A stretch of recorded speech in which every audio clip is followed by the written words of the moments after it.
మన పాపములకు ప్రాయశ్చిత్తమై ఉండుటకు తన కుమారుడైన యేసుక్రీస్తుని భూలోకములోనికి పంపాను. ఇందులో ప్రేమ ఉన్నది. ప్రేమ మొదటి పత్రికలో 46 సార్లు ఉన్నది. ప్రేమ అనే పదం, ప్రేమించుట, ప్రేమ కలిగి ఉండుట, ఈ మాటలు 46 సార్లు ఉన్నాయి. అధ్యాయాలు 5 ఉన్నాయి. 5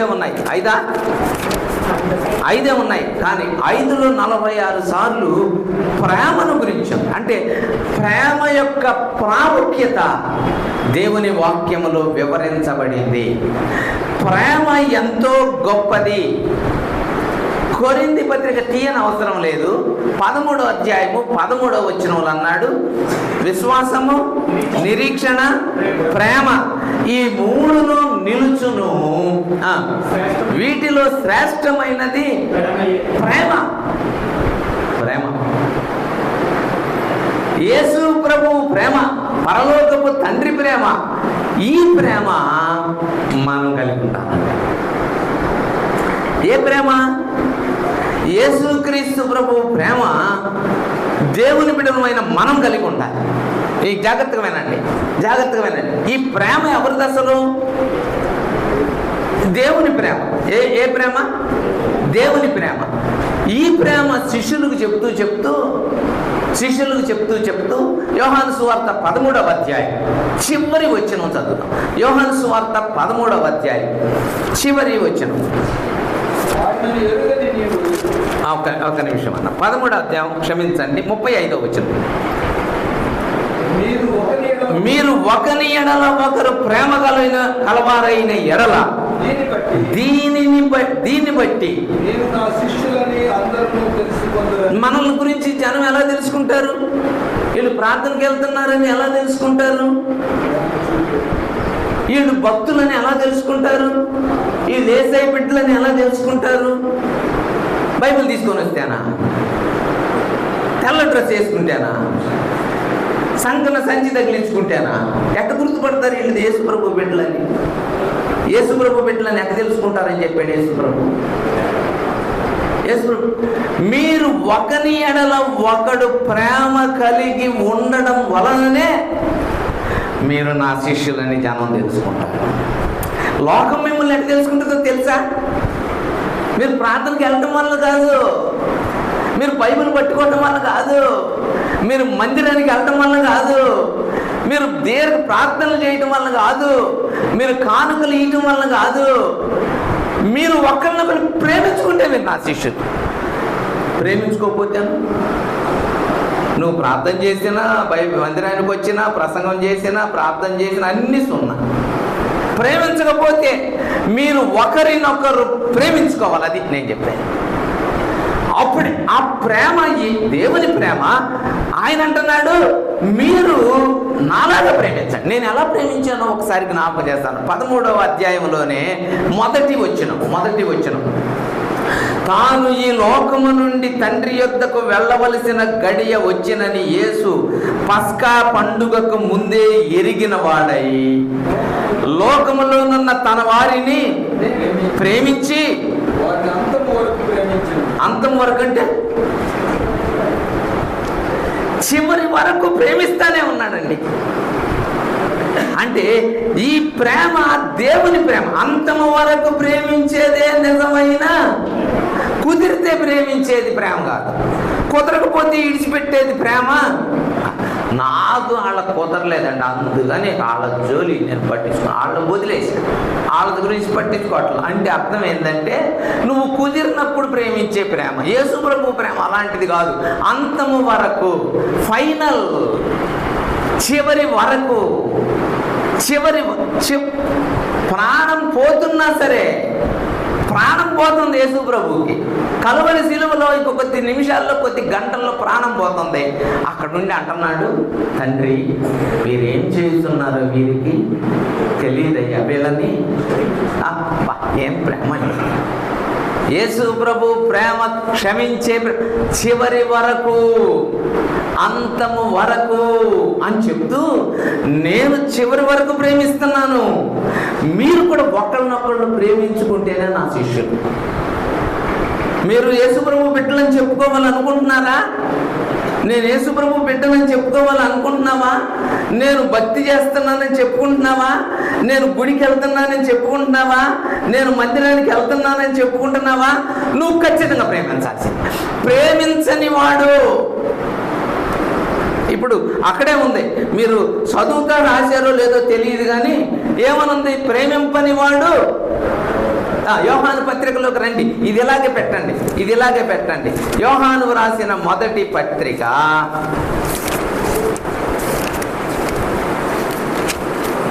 యోహాను రాసిన మొదటి పత్రిక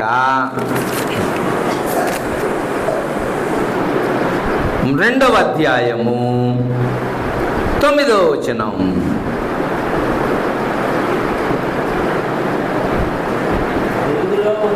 వెలుగులో ఉన్నానని చెప్పుకొనుచు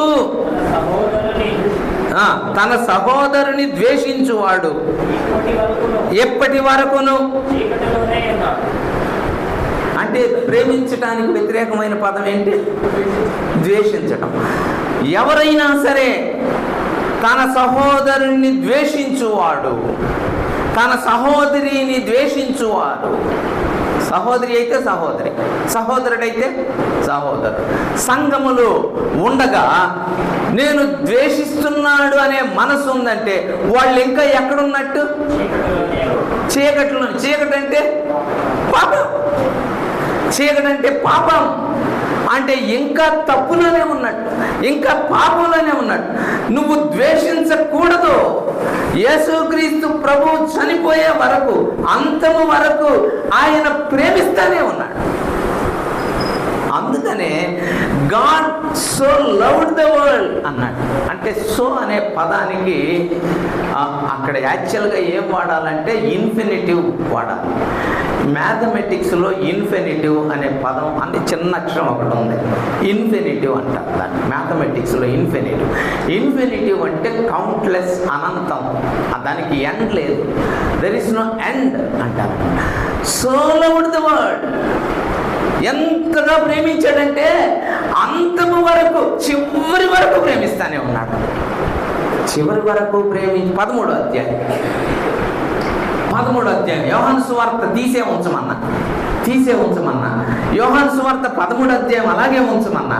యోహాను సువార్త 13వ అధ్యాయంలో యేసు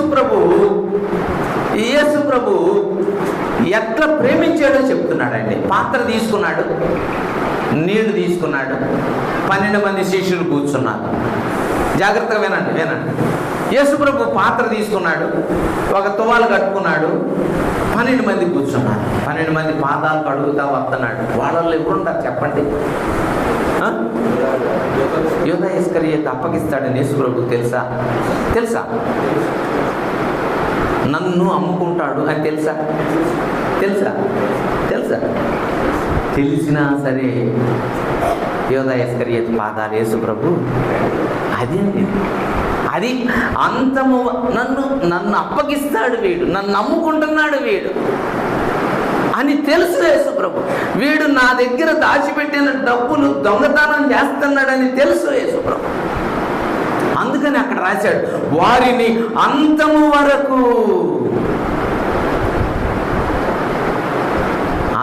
వరకు ఏం చేశాడంట? ప్రేమించాను. ఇదండి నిజమైన ప్రేమ అంటే. నిజమైన ప్రేమ అంటే ఏంటది? అదే నిజమైన ప్రేమ అంటే.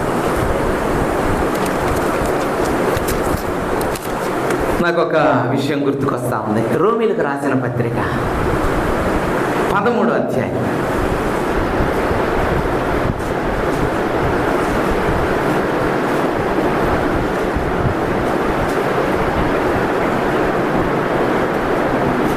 ఎనిమిదవ వచనం. ఒకరిని ఒకడు ప్రేమించుట విషయములో తప్ప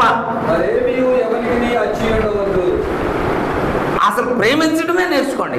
ఇంకా ఏం అప్పుబడి ఉండొద్దు. మీరు ఒకవేళ ఏదన్నా కొద్దిగా అప్పుబడి ఉన్నారంటే ప్రేమించటంలోనే కొద్దిగా అప్పుబడి ఉన్నానయ్యా, నేను అతన్ని ఎంతగా ప్రేమించలేకపోతున్నానయ్యా, ఆ సహోదరుని కానీ ఆ సహోదరిని కానీ నీలాగా ప్రేమించలేకపోతున్నాను యేసు ప్రభువా. నువ్వు నన్ను ఎంత ప్రేమించావో, నువ్వు నన్ను ఎంత క్షమిస్తున్నావో, నువ్వు నన్ను ఎంతగా చేర్చుకున్నావో నేను అలా చేర్చుకోలేకపోతున్నానయ్యా. నువ్వు చెప్తూనే ఉన్నావయ్యా, నువ్వు ప్రేమించండి ప్రేమించండి, నేను చివరి వరకు ప్రేమించాను అన్నావు. ఆ కాళ్ళు కడిగాడండి, కాళ్ళు కడిగాడు, కాళ్ళు కడిగాడు యేసుప్రభు. ఎవరు కాళ్ళు? నువ్వు ఇప్పుడు నీకు నచ్చని వాళ్ళు కూర్చున్నారు అనుకో, కాళ్ళు కడుగుతావా? కడగలవా? అట్లాంటివి అలా పోయి ఇంటి దగ్గర తగాద అయ్యిందా, ఇంటి దగ్గర గొడవ అయ్యిందా, ఇంటి దగ్గర గొడవ అయి తగాదాడుకున్నారు, వచ్చి ఇంటికి మందిరానికి రాగానే ఆమె ఇచ్చిన ఫ్యాన్ కింద కూర్చుందంట. ఎవరు వచ్చింది, లే లే అంటున్నట్టు. ఎందుకు అంటున్నా? ఇది నేను ఇచ్చిన అంటే ఆమె ఇచ్చిన ఫ్యాన్ కిందే కూర్చొని పోతే అసలు కాళ్ళు కడిగే స్థితికి వస్తే కడగాల్సిందే మనం. అంటే యేసు ప్రభు ప్రేమ చూపించినట్టు చూపించమంటున్నాడు యేసు ప్రభు. మీరు ఒకరినొకరు ప్రేమించుకుంటేనే నా శిష్యులు, మీరు ప్రేమించుకోలేదా నా శిష్యులు ఎంత అవుతారు? మీరు ప్రేమించకపోతే ద్వేషిస్తున్నారని అర్థం. ద్వేషించువాడు ఇంకా ఎక్కడున్నట్టు? చీకటిలోనే ఉన్నాడు, చీకటిలో. ఇప్పుడు మనం ఆలోచించాం, ప్రభువా ఇప్పుడు నేను వెలుగులో ఉన్నాను అనుకుంటున్నాను, ఇప్పుడు నేను బయట ఉన్నాను అనుకుంటున్నాను, పాపం నుంచి బయటకు వచ్చాను అనుకుంటున్నాను, ప్రేమించకపోతే చీకటిలో ఉన్నానంటే ఇంకా పాపంలోనే ఉన్నానా? ప్రభువా క్షమించయ్యా, నేను ఇప్పటి నుంచి ప్రేమించటం నేర్చుకో.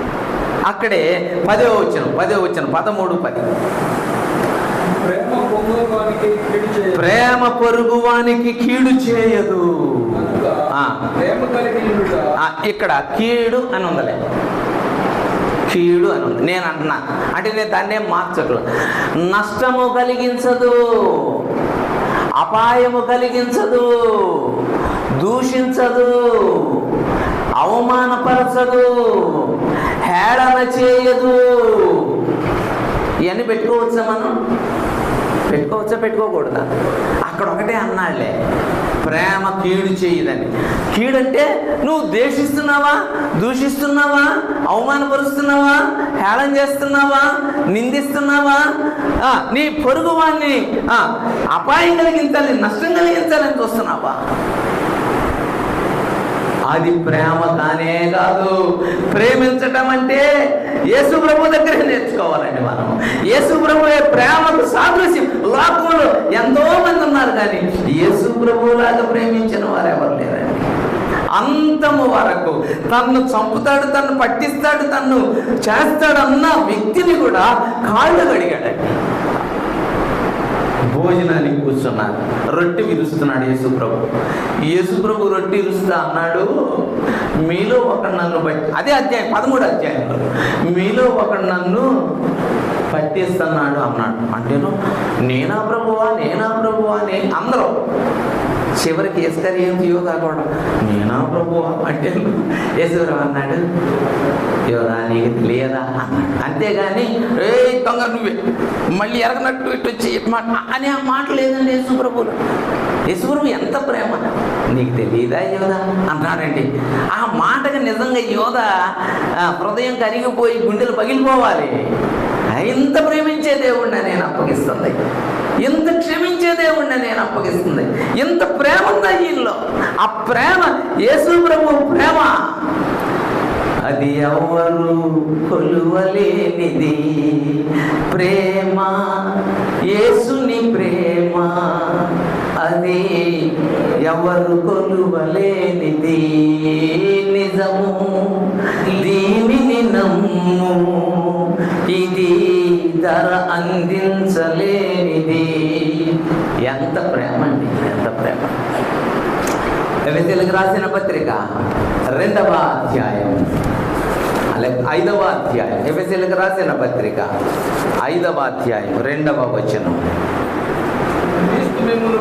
క్రీస్తు మిమ్ములను ప్రేమించి పరిమళ వాసనగా ఉండుటకు మన కొరకు తనను తాను దేవునికి అర్పణముగాను బలిగాను అప్పగించుకొనేను. యేసు ప్రభు ప్రేమ గురించి చెప్పాడండి ఆ మాటలు. యేసు ప్రభు మనల్ని ప్రేమించి అప్పగించుకున్నాడు. అయితే మమ్మల్ని ఏం చేయమంటామంటే వెంటనే అన్నాడు, అలాగుననే మీరును ప్రేమ కలిగి నడుచుకోండి, మీరు కూడా ప్రాణములను అర్పించుడి అని అర్థం. ఏమి మళ్ళీ చెప్తున్నాను, అక్కడ చెప్పలేదులే. ప్రేమ కలిగి నడుచుకోండి అంటే పై వచ్చిన ఏముంది? ఆ పై మాటల్లో ఏముంది? మిమ్ములను పరిమళ వాసనగా ఉండుటకు మీ కొరకు తనను తాను బలిగా అర్పణముగా అర్పించుకునేను. అలాగుననే మీరు కూడా బలిగా అర్పించుకొనండి. మన చొక్కా తీసుకుపోతేనే ఊరుకోమ్మా. నా చొక్కా నువ్వేం వేసుకునేది, నా ప్యాంట్ వేసుకున్నాడు అంటాడు వాడు, నా చొక్కా వేసుకున్నాడు, నా బట్టలు మా దుప్పటి తీసుకెళ్ళాడండి. వీటికే మనం అనుకుంటే అసలు యేసుప్రభు అంటున్నాడు దేవుడి వాక్యంలో, అలాగున మీరు కూడా ప్రాణం పెట్టండి.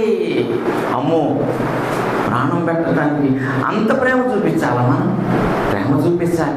మీరు ప్రేమించే విషయంలో తప్ప ఏ విషయంలో ఎవరికి అచ్చుండద్దు. ప్రేమించే విషయంలో తప్ప ఏ విషయంలో అచ్చి ఉండవద్దు. మీరు ప్రేమించండి. మీరు క్రీస్తు మీ కొరకు తనను తాను బలిగా అర్పించుకున్నాడు. మీరు కూడా ప్రేమ కలిగి అలాంటి ప్రేమ కలిగి నడుచుకోండి అని అర్థం. ఎఫెసీయులకు రాసిన పత్రిక 5వ అధ్యాయం, లేకపోతే ఎఫెసీయులకు రాసిన పత్రిక 5వ అధ్యాయం 25వ వచనం,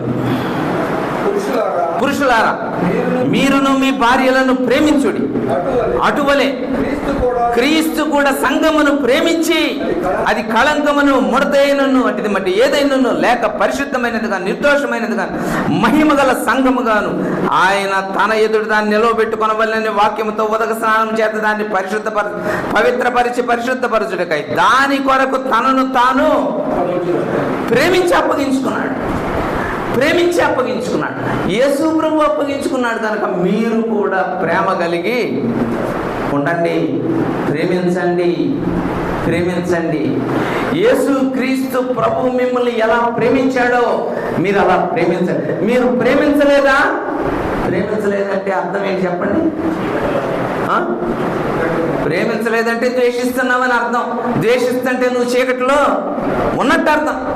యోహాను పత్రిక, మరలా వెళ్దాం యోహాను పత్రిక చాలా ఘాటుగా రాశాడండి. ఇంకా నేను ఆ మాట చూపించాను కానీ ఇంకా కొంచెం ఘాటుగా రాశాడు. 3వ అధ్యాయం 14వ వచనం, ప్రేమించుచున్నాము గనక మరణములో నుండి జీవములోనికి దాటి ఉన్నామని ఎరుగుదు. ప్రేమ లేని వాడు మరణమందు, ఇందాక ఎక్కడ నిలిచి ఉన్నాడు అన్నాడు, ఇందాక చీకట్లో అన్నాడు, ఇప్పుడు ఎక్కడ ఉన్నాడు అన్నాడు. ప్రేమ లేనివాడు మరణంలో ఉన్నాడు. ప్రేమించని వాడు మరణించినట్టే, మరణంలో ఉన్నాడు. జీవంలో ఉన్నావా, జీవంలోకి వెళ్తావు. మరణంలో ఉన్నావా, భూమి మీద ఎక్కడికి వెళ్తావు? రెండవ మరణానికి వెళ్తావు. నువ్వు ప్రేమించే వ్యక్తివా, ప్రేమ చూపే వ్యక్తివా, ప్రేమిస్తున్నావా నిజంగానే? ఎవరిని ప్రేమించాలి ఇప్పుడు చెప్పండి? మన సహోదరుని, మన సహోదరిని. యేసు ప్రభు ప్రేమించినట్టు యేసు ప్రభువుని ప్రేమించడమే మనకు చేతకాటలు చాలాసార్లు. యేసు ప్రభువుని ప్రేమించడమే సరిగ్గా చేతకాటలు. అయ్యా యేసు ప్రభు మమ్మల్ని పాపంలో నుంచి విడిపించావయ్యా. అసలు లోకంలో ఉన్నోళ్ళ కంటే నిన్ను ఎక్కువగా ప్రేమించాలయ్యా. ఎవరు యేసు ప్రభువుని మిక్కుటముగా ప్రేమిస్తారో వారు సహోదరిని సహోదరులను ప్రేమిస్తారు. ఎవరు యేసు ప్రభువుని ప్రేమించరో వారు నిజంగా ప్రేమ. యేసు ప్రభువుని ప్రేమించే వాళ్ళు ఆరాధనకి మారుకోరండి. మళ్ళీ చెబుతున్నాను, కూడికలకి మానుకోవాలి. యేసుప్రభువుని ప్రేమించేవాడు. మళ్ళీ చెప్తున్నాను, ఒక్క శరీర బలహీనతను బట్టి ఈరోజు పొద్దున్నే నాకు ఒక ఆయన ఫోన్ చేశాడు. ఆయన ఫోన్ ఏంటంటే, ఏంటి ఫోన్ అన్న, ఆయన అక్క మారు మనసు పొందింది, ఆమె బెడ్లో ఉంది. ఆమె చెప్పిందంట, ఎట్టా తమ్ముడా నేను రొట్టె విరవాలి అంటున్నాను. ఆమె ఎక్కడుంది? పెరాలసిస్ వచ్చి కాలు చేసి అచ్చుబడి బెడ్లో ఉంది. తమ్ముడా నన్ను ఏం చేయమంటావు అన్నాడు. అంటేను మందిరం ఇది, వాళ్ళ ఇల్లు అది అని చెప్పాను. మీరు ఇక్కడ రొట్టె విరిచి ఒక సహోదరుడు తీసుకెళ్ళి రొట్టె ఇచ్చి రండి అని చెప్పాను. బాగుంది అన్నాడు. ఇక్కడ రొట్టె విరిచి ఆమె రాలేకపోతుంది, బెడ్లో ఉంది. ఆమెకి ఏముంది? ఆశ. మైక్ వినపడుతుంది, ఆమె వాక్యం వినపడుతుంది, అక్కడ ఉంది కనుక అవసరతను బట్టి ఆమె రాలేకపోతుంది కనుక మీరు రొట్టె ఇచ్చిరండి అన్న.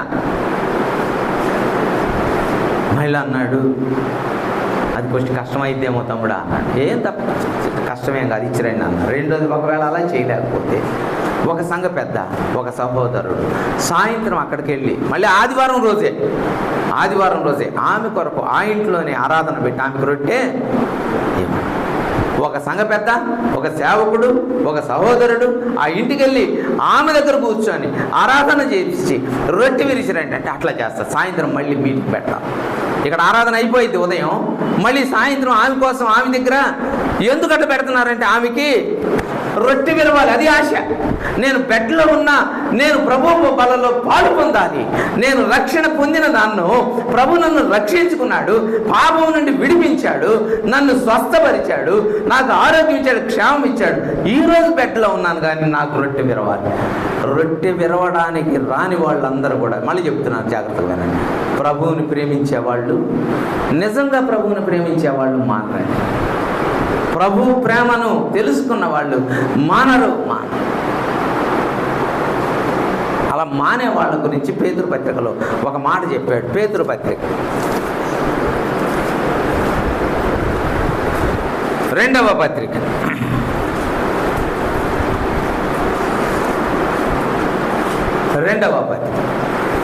9వ అధ్యాయం 9వ వచనం. ఇవి ఎవనికి లేకపోవునో వాడు తన పూర్వ పాపములకు శుద్ధి కలిగిన సంగతి మరిచిపోయి, తన పాపములకు క్షమాపణ కలిగిందన్న సంగతి మరిచిపోయి గుడ్డివాడును, దూరదృష్టి లేనోడు. ఈ లేనివాడు అక్కడ ఒక లిస్టు చెప్పాడు. సహోదర ప్రేమ కలిగి ఉండండి, ఓర్పు కలిగి ఉండండి, సహనం కలిగి ఉండండి, అవన్నీ చెప్పుకుంటా వచ్చి ఇవి లేనివాడు అన్నాడు. ఇవి లేనివాడు తన పాపములకు క్షమాపణ కలిగిందన్న సంగతి మర్చిపోయి గుడ్డివాడును, దూరదృష్టి అంటే దూరదృష్టి లేనివాడు. నేను ప్రభువు ద్వారా రక్షణ పొందాను, పాప క్షమాపణ పొందాను, ప్రభువుని నమ్ముకున్నాను. నా జీవితంలో ఎన్ని ఇబ్బందులైనా సరే ప్రభు కోసం కూర్చోవాల్సిందే, ప్రభు కోసం నిలబడాల్సిందే, రక్షణ పొందిన నేను పాలు పొందాల్సిందే అనే ఆ దృక్పథం లేకపోతే, ప్రభు కోసం ప్రయాసపడటం లేకపోతే, ప్రభు సన్నిధిలో యోగ్యంగా పాలు పొందడం లేకపోతే, కూడికల్లో పాలు పొందడం లేకపోతే పాపాలకు క్షమాపణ పొందిన సంగతి కూడా మర్చిపోతారంట. నీ పాపాలకు క్షమాపణ పొందిన సంగతి మర్చిపోతే ఇంకా నీకు ఉపయోగం ఏముంది, ప్రయోజనం ఏముంది? నువ్వు పాస్ అయిన సంగతి మర్చిపోయావా? ఎప్పుడన్నా డ్యూటీకి వెళ్ళడం మర్చిపోయావా? ఎప్పుడు మర్చిపోరు. డ్యూటీకి వెళ్ళడం మర్చిపోతారా? నేను డ్యూటీకి వెళ్ళడం మర్చిపోయాను అన్న వాళ్ళు ఎవరన్నా చేయాలి, పనికి వెళ్ళడం మర్చిపోయాను అన్న వాళ్ళు చేయద్దాం. అవి మర్చిపోరు, ఈ మర్చిపోతారు. అంటే దేవుణ్ణి ప్రేమించడం ఏళ్ళలో సరిగ్గా లేదని అర్థం.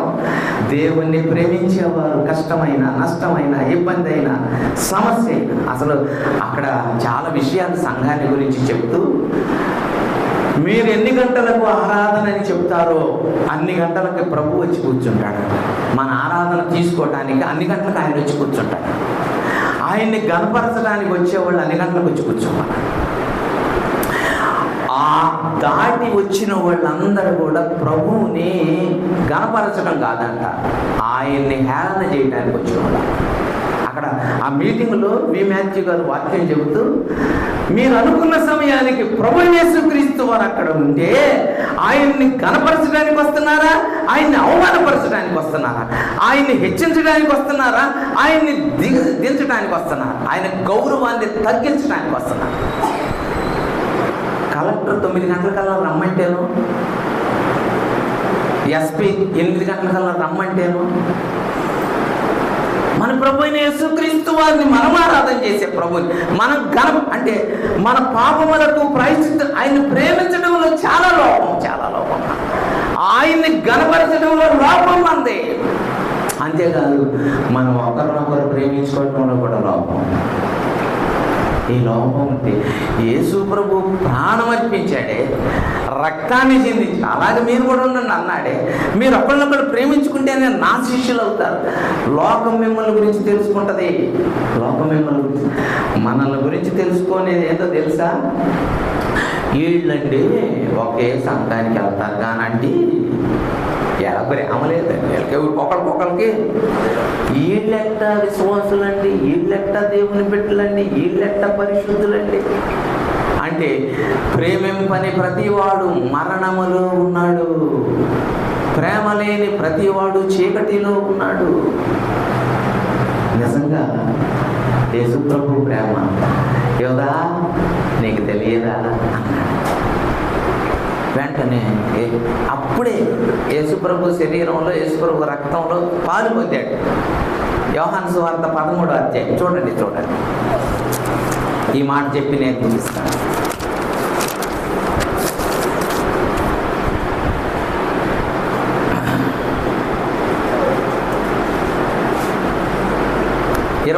వచనం 13:26. అందుకు యేసు, నేను ఒక ముక్క ముంచి ఎవనికి ఇచ్చేదను వాడే. ఎవరంట పట్టించేవాడు యేసు ప్రభుని? నేను ముక్క ముంచి ఎవరికి ఇస్తాను వాడే అని చెప్పాడంట. యేసు ప్రభు రొట్టె రసం అక్కడే ఉండే, అందులో ముంచి వాడికి ఇచ్చాడంతే. వాడికి ఇచ్చాడు. చూడండి, ఒక ముక్క ముంచి సీమోను కుమారుడు ఇస్కరియోతు యూదాకి ఇచ్చాను.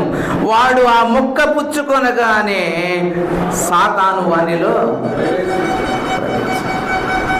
వాడు ప్రేమ లేకుండా యేసు ప్రభువుని ప్రేమించకుండా ఏం చేస్తున్నాడు? మొక్క తీసుకుంటున్నాడు. యేసు ప్రభు ఇచ్చే రొట్టెలో రసపాత్రలో పాలు పొందుతున్నాడు. యేసు ప్రభు ఆ మొక్క ఇచ్చాడు.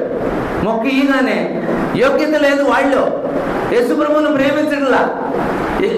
వాళ్ళు ప్రేమ లేదు, అయినా సరే ఆడు మొక్క పుచ్చుకున్నాడు. అందుకనే మనం రొట్టె రసం ఇచ్చేటప్పుడు ఏమంటామంటే, మిమ్మల్ని మీరు యోగ్యంగా పరిశీలన చేసుకోకపోతే చాలా ప్రమాదం. పరిశీలన యోగ్యత లేకుండా పాలు పొందారా, చెయ్యేసారా, మీకు చాలా ప్రమాదం అని అందుకనే చెప్తుంది. మిమ్మల్ని మీరు యోగ్యంగా పరిశీలన చేసుకొని రొట్టెలు చెయ్యి, యోగ్యంగా పరిశీలన చేసుకొని పాత్రలో తాగ. మీరు ఒకరినొకరు ప్రేమిస్తున్నారా? యోగ్యత ఉందా? యేసు ప్రభువుని ప్రేమిస్తున్నారా? సంఘాన్ని ప్రేమిస్తున్నారా? దేవుని పరిచర్య కొరకు నిజంగా కష్టపడుతున్నారా? ఈ ఉన్నాయా మీలో? లేకుండా బాప్తిసం పొందాను కాబట్టి చెయ్యొచ్చాము, రక్షించబడ్డాను కాబట్టి పాలు పొందొచ్చాము అనుకుంటామేమో. యేసు ప్రభు అన్నాడు, వీళ్ళు యోగ్యత లేదు, అయినా వాడికి ఇస్తున్నా. వాడు పుచ్చుకున్నాడు. వెంటనే ఏమైంది? వాడు చచ్చిపోవటానికి కారణం ఏందో తెలుసా? వాడు చచ్చిపోవటానికి మెయిన్ కారణం ఏందో తెలుసా? వాడిలో ఉన్న సాతానుడు వాడిని చావుకు తీసుకెళ్ళి. పేతురు కూడా యేసు ప్రభువుని ఎరగనని అబద్ధం ఆడాడు, కానీ ఏం చేశాడు? పేతురులో సాతాను ప్రవేశించలా. అందుకని పేతురు ఏం చేశాడు? వెంటనే ప్రభువా క్షమించు, పశ్చాత్తాపడ్డాడు. పేతురు తిరిగి యేసు ప్రభు దగ్గరికి వచ్చాడు. వీడు రావడానికి లోపల ఎవడున్నాడు? సాతాను నెట్టుకుపోయి వాడు గురేసుకొని చచ్చిపోయేటట్టు చేశాడు. ఇస్కరియోతు గురేసుకొని చచ్చిపోయాడు. దానికి కారణం ఎవరో తెలుసా? వీడే. కొన్నిసార్లు విశ్వాసులు కూడా అంటున్నారు చచ్చిపోవాలనిపిస్తుంది. ఎందుకు అంటే లోపల వాడు వస్తున్నాడని అర్థం. వాడు ఇస్తేనే ఈ మాటలు వచ్చేది, చచ్చిపోవాలని.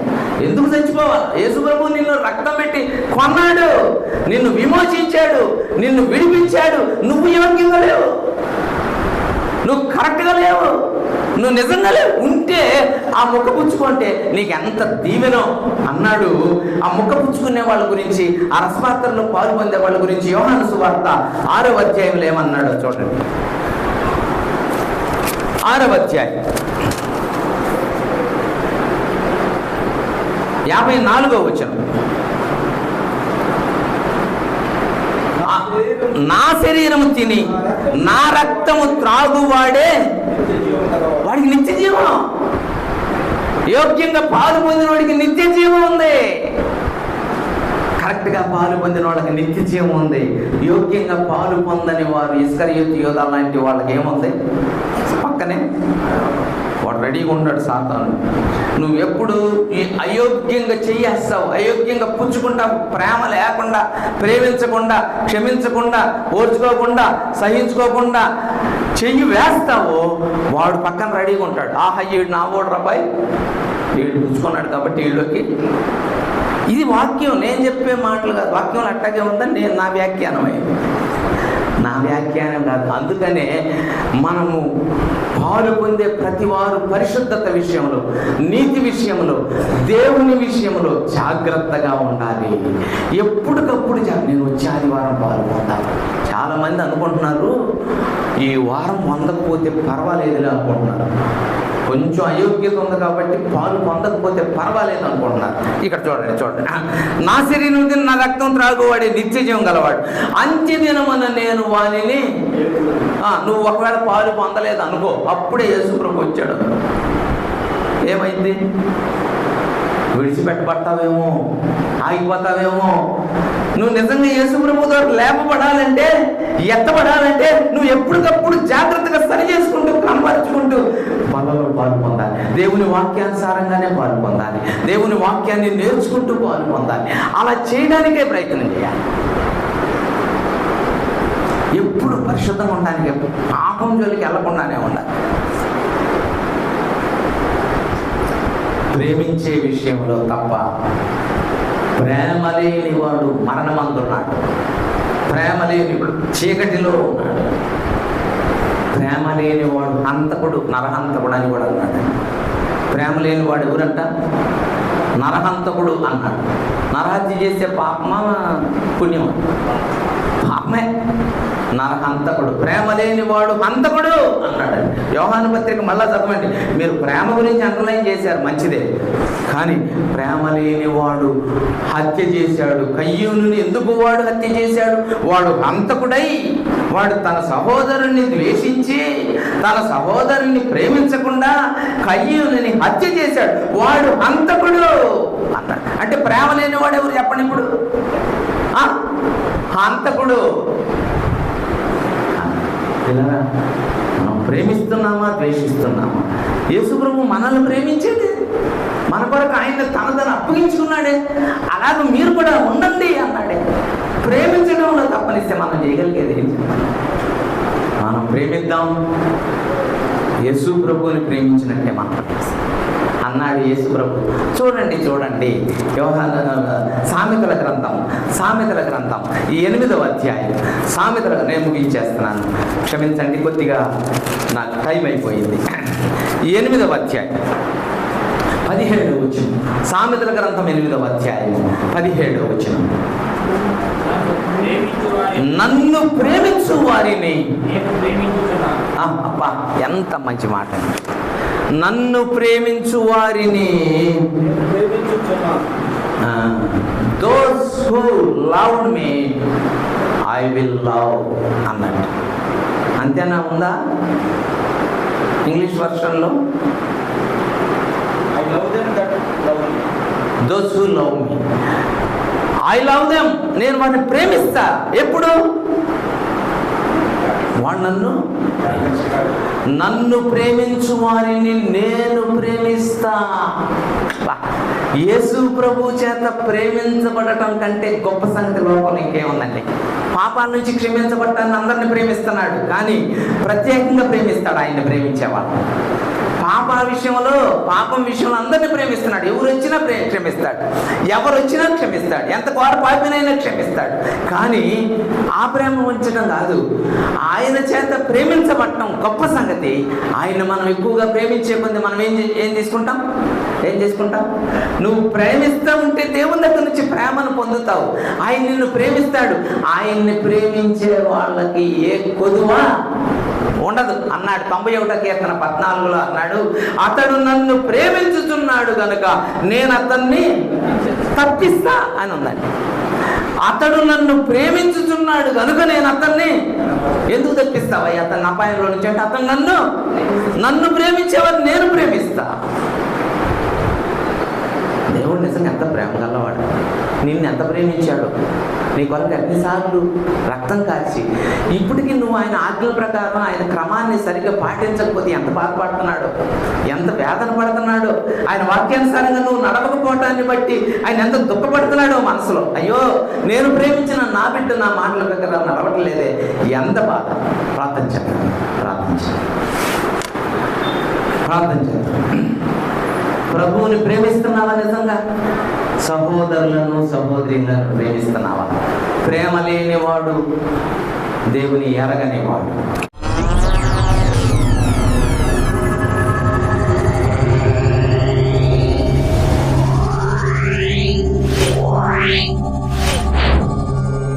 Yeah.